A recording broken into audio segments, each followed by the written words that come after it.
Assalamualaikum warahmatullahi wabarakatuh. Perkenalkan, nama saya Muhammad Fikri Zakaria Falevi dari Prodi Sistem Informasi dengan NPM 988240512212116. Di sini saya akan menjelaskan materi karakter building yang berjudul sinergi.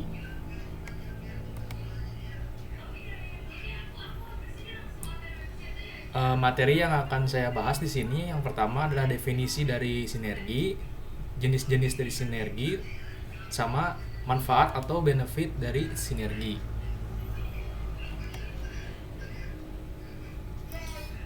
Apa itu sinergi?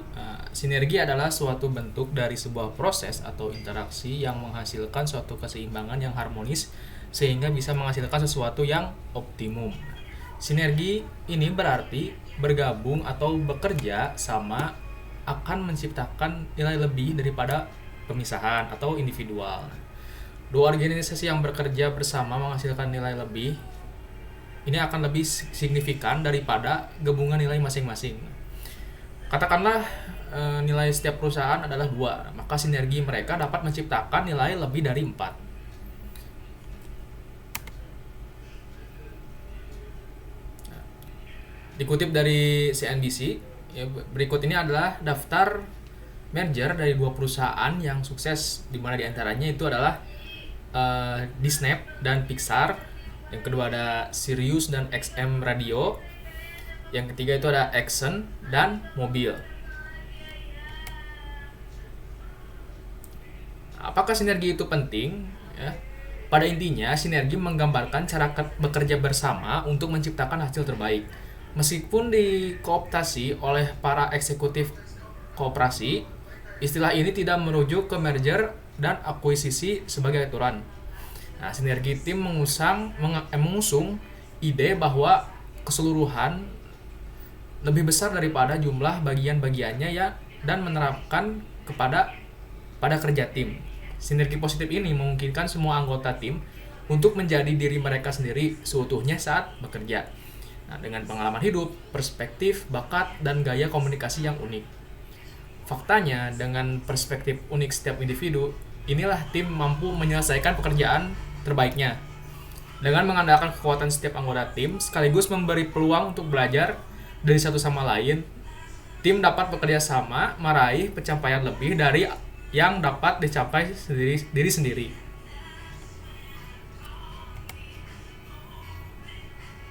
Apa yang membuat sinergi itu gagal? Beberapa alasan kegagalan tersebut adalah yang pertama itu bertahan untuk tidak berubah.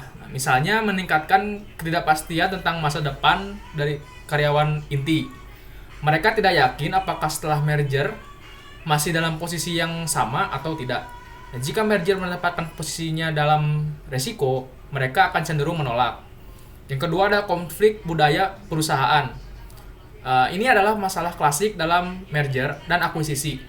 Konflik budaya menimbulkan ketidakharmonisan dan mengurangi produktivitas. Yang ketiga ada keputusan lebih lambat. Pengambilan keputusan perlu memperhatikan kepentingan masing-masing kelompok atau entitas. Prosesnya biasanya lebih memakan waktu dan lebih mahal daripada pengambilan keputusan individu.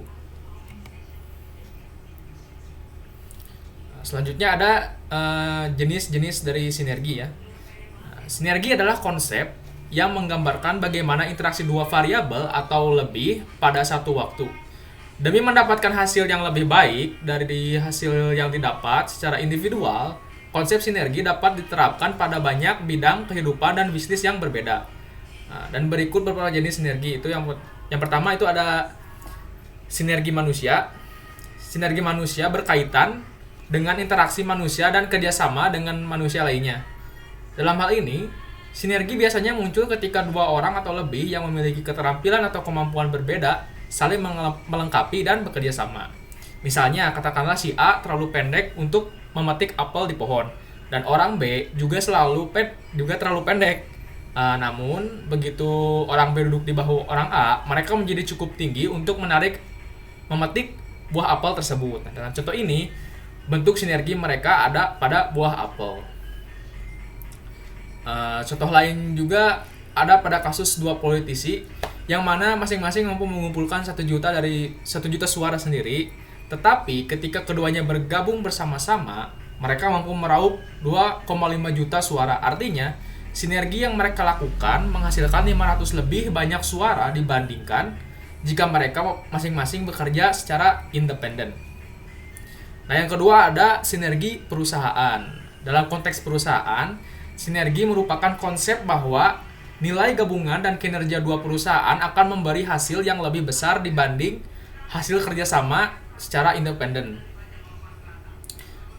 Hasil kinerja secara independen. Sinergi menjadi istilah yang sering digunakan dalam hal merger dan akuisisi perusahaan. Sinergi atau potensi keuntungan finansial yang dicapai melalui penggabungan perusahaan seringkali menjadi kekuatan pendorong di balik merger. Sinergi yang diharapkan dapat dicapai melalui merger yang dikaitkan dengan berbagai faktor, seperti peningkatan pendapatan, kombinasi bakat dan teknologi, hingga pengurangan biaya.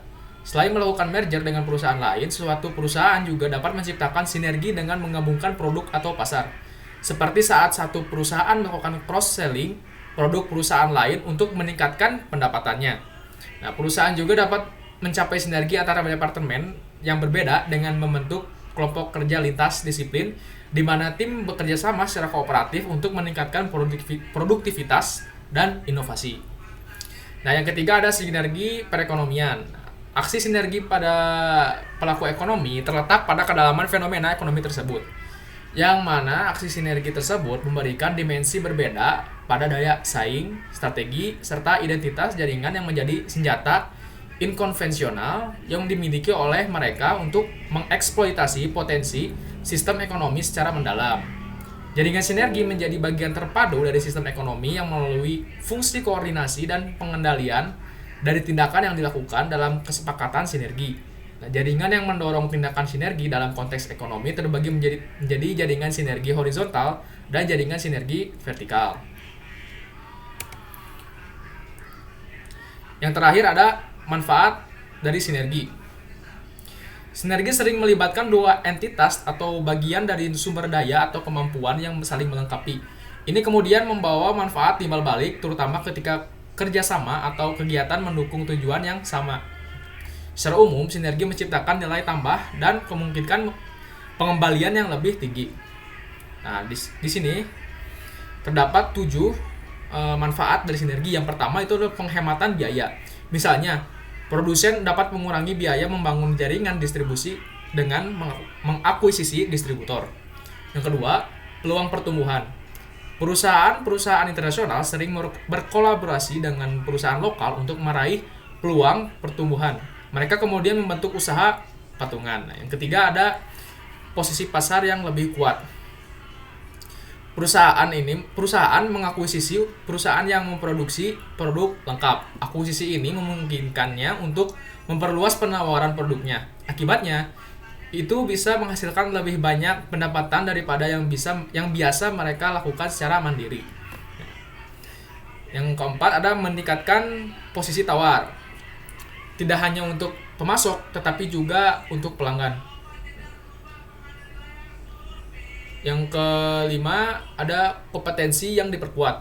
Nah, ambil misalnya pembentukan tim dari divisi pemasaran, produksi, dan penelitian pengembangan. Pembentukan tim meningkatkan efektivitas dengan berbagi persepsi dan pengalaman, wawasan, dan pengetahuan. Yang keenam ada pengambilan keputusan yang lebih baik. Membentuk tim dengan beragam pengetahuan akan menghasilkan lebih banyak ide, solusi lebih kreatif, peningkatan penerimaan keputusan oleh anggota kelompok. Nah, yang terakhir yang ketujuh ada manfaat finansial. Menjadi lebih besar mengurangi biaya modal karena ketika meminjam uang, perusahaan membayar premi yang lebih kecil daripada perusahaan kecil.